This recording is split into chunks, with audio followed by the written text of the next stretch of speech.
Hi guys, welcome back to my channel. Please subscribe if you're yet to, like, share and comment. These are the items I'll be using for today's video: a ruler, tape measure, tracing wheel, pencil, marker pens, a push pin, scissors, and of course the Bodice blocks. In today's video, I'll be demonstrating the principle of dart manipulation using this basic fitted front Bodice block with the bust dart and waist dart drawn. If you have not created your Bodice block, you can use the tutorials in my previous videos to create your Bodice block. Links are in the description below or here.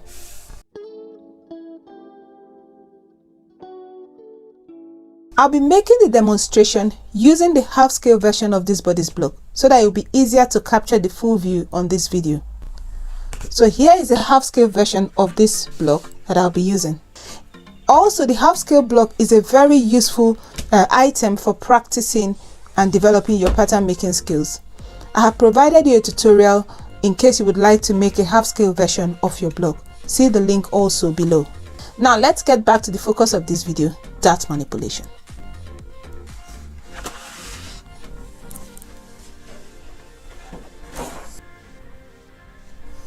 So what is dart manipulation? Dart manipulation is the process of moving a dart location to a different place on the pattern piece without affecting the fit of the original pattern. And these are some of the possible locations we can move the bust dart.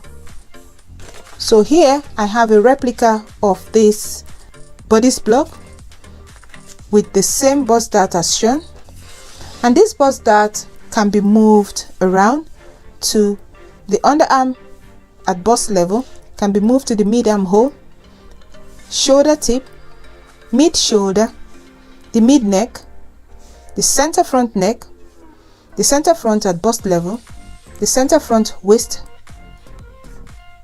can be moved into the waist dart, the side waist, the side seam, as well as the possibility of moving both the bust and the waist dart to any location as desired.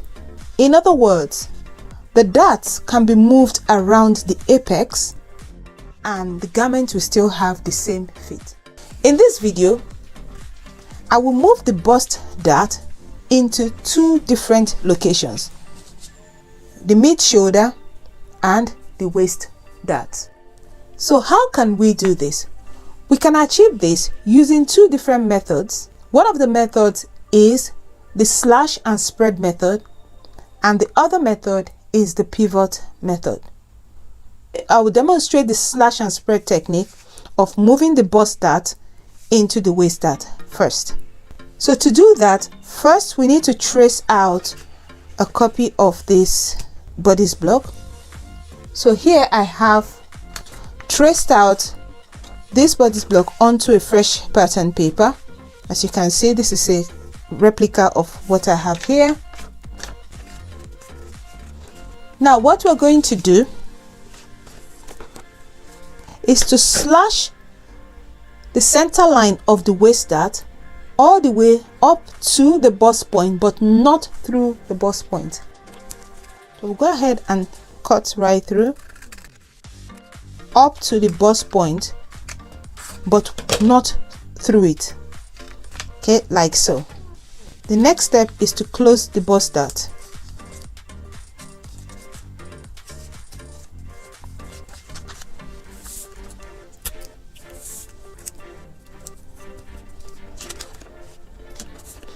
So in doing that, the waist dart has now widened because we've now transferred the bust dart into the waist dart. We can go ahead and trace this out onto a fresh pattern paper, incorporating this dart, or we can also just add paper underneath like so.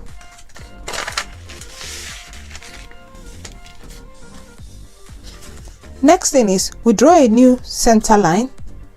So we take the midway point of this new dart and then draw the center line up to the bust point.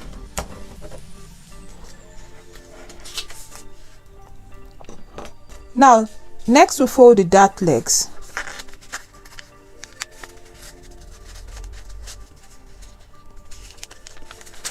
So with the dart folded and in the cupped 3D position, we just drew this waistline.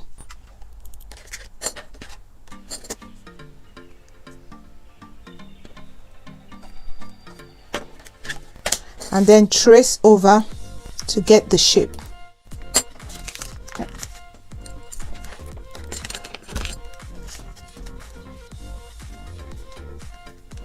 Okay, having done that, now we can go ahead and cut it out.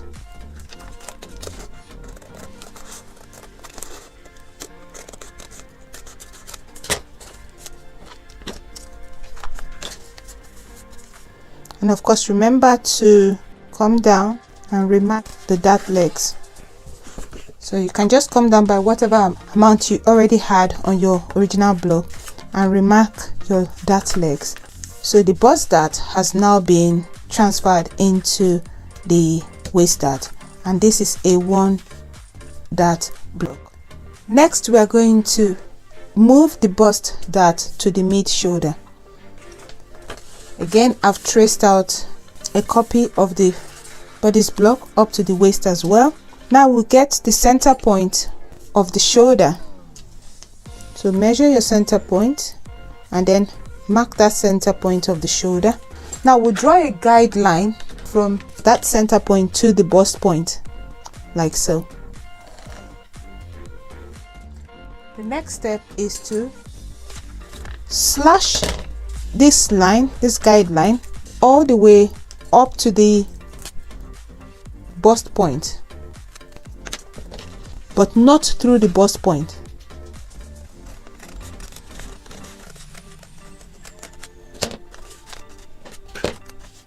So having slashed this center line all the way to the bust point but not through it, we'll go ahead and close this bust dart. We can now go ahead and trace this onto a fresh pattern paper or just add paper underneath to complete the dart shape. Now we've added the paper, we'll go ahead as well and take the center point of the new dart and draw a line to the center point. So we'll draw a line to the bust point.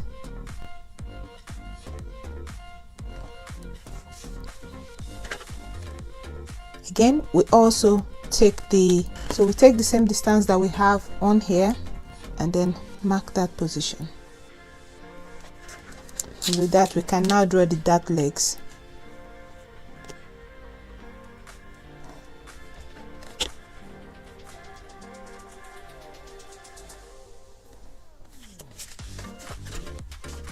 Now one more thing before we finish off this, we need to close these dart legs in order to through the shoulder line.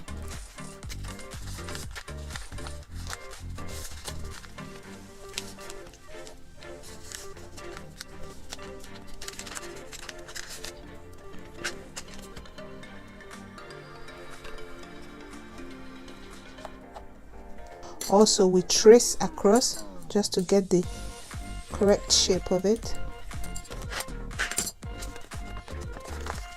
So having got that, now we'll go ahead and cut it out.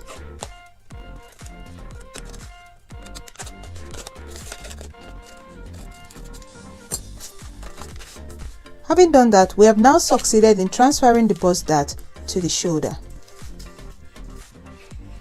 Now I'm going to show you the pivot method. For the pivot method, I'll be using this front bodice which ends at the waist. So on a fresh pattern paper, we'll place this and then we use a push pin for our pivotal point, which is the bust point. Now we're going to go ahead and label the dart legs. We'll label upper part, let's label that as A. Let's label the lower part of the bust dart as B. And I've created these guidelines there. And then we're going to label the center point of the waist dart as C. We also go ahead and mark to the left of the center point. We're going to mark where the waist dart, the original waist dart, ends. Okay, having done that now, we'll go ahead and trace all the way starting from point A. We're going to trace all around to point C.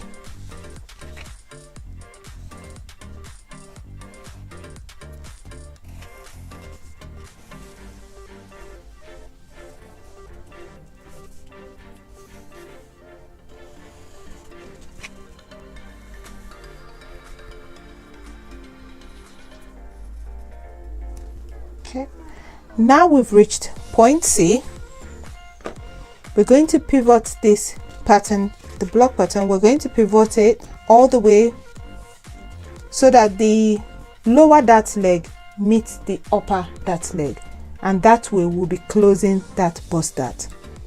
So let's go ahead and do that, making sure that the push pin remains in place. Then we'll go ahead and trace again all the way from this dart point A to meet our original dart point C. So that's the center of the waist. Also remember to mark the original waist dart position. Okay, having done that now, we'll remove this, and this is what we have. So just a little explanation of what we now have here. From this point to this point is our original waist dart, and from this to this, so this is, we can also say this is point C, is our original waist dart, and this space we have here is the bust dart, which has now been manipulated into the waist dart. Again, just like we did before, we'll take the midway point of this new dart.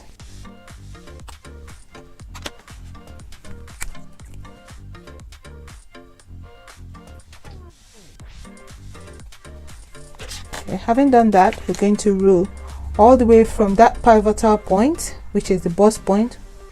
Rule a line,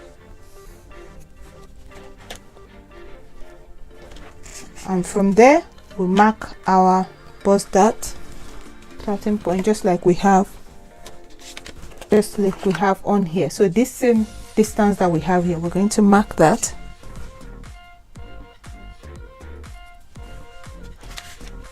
and then from there we will rule up to this original waist dart, not at this, because if we do this we'll be removing the waist dart. So we have the original waist dart here, so we're going to rule all the way up to the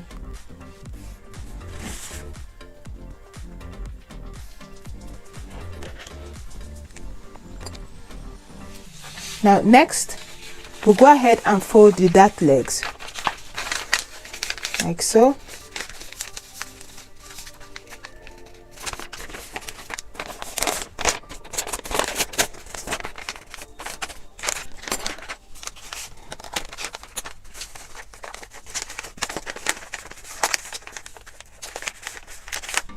And then we'll through the waistline as well.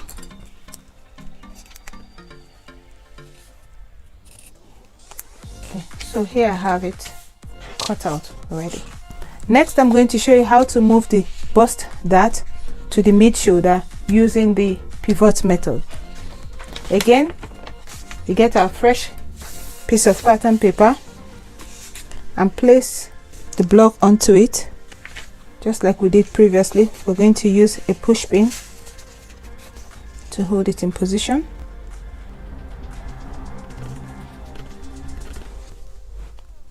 Now remember that we're moving the bust dart into the shoulder dart. Now that we've held it in position, we'll go ahead again and label the bust dart legs. So let's call this upper bust dart leg, let's call that point A, and then the lower we'll call point B. Next, we mark the mid shoulder, and let's call this point C. Now we're going to trace from the shoulder point, this point C, all the way up until we get to the lower dart leg. And remember also to mark the waist dart position there. So let's go ahead and trace that right through.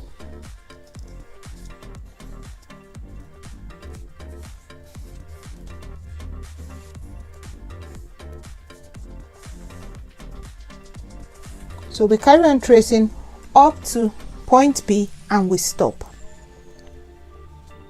Now with the push pin, making sure that it's in, holding it in position, we're now going to pivot the upper dart leg to the original position where the lower dart leg is in order to close the bust dart. Having done this now, we'll go ahead and carry on tracing up until we get back to the middle point of the shoulder and we stop. So having done this, we can now remove this. So this distance that we have here now is the bust dart, which has been closed, has now been transferred into the shoulder as a shoulder dart. Now let's go ahead and complete this. So this is our waist dart. Let's just draw the waist dart into position. And of course, just like we usually do, make sure that you take the same measurement that you have here.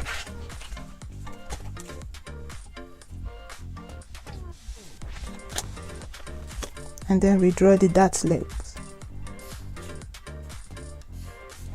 Now we're also going to go ahead to get the middle point of this new dart space there. So we measure it and get the midpoint.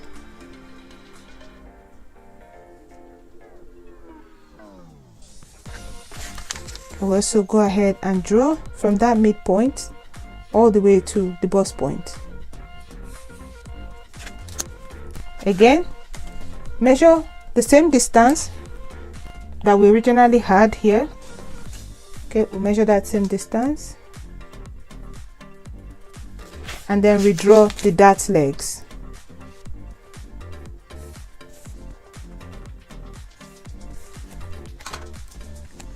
So having drawn this center line and the dart legs, we're now going to fold the dart legs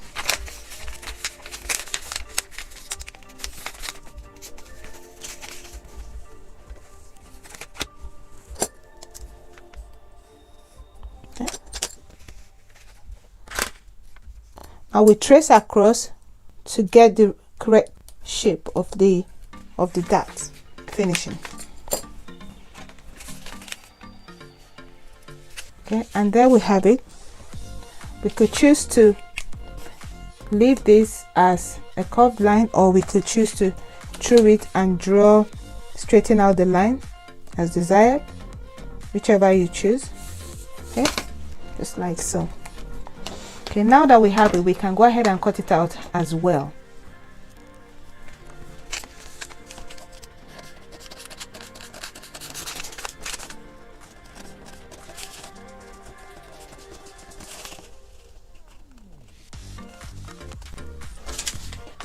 So here I have the bust dart has been manipulated into the shoulder dart.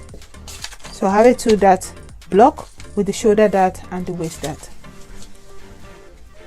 So here the bodice blocks have been created using the slash and spread method, and also this one's using the pivot method. So we have now completed the dart manipulation and achieved the 1 dart block with the 1 waist dart, and also the 2 dart block with the shoulder and waist dart. And as you can see, if I place them on each other, we practically have about the same. So it hasn't made a difference whatever method was used to achieve the dart manipulation. So you can see these two as well, about the same. I also went ahead and cut this out on manila card as I'll be using them as starting point for flat pattern making depending on the design I'm creating. So I have all of them cut out on manila card so that it will be easy for me to trace out. I encourage you to go ahead and create yours, ready for all the amazing flat pattern making designs I'll be sharing with you in my future videos. Thank you for watching. Till I see you in my next video. Bye for now.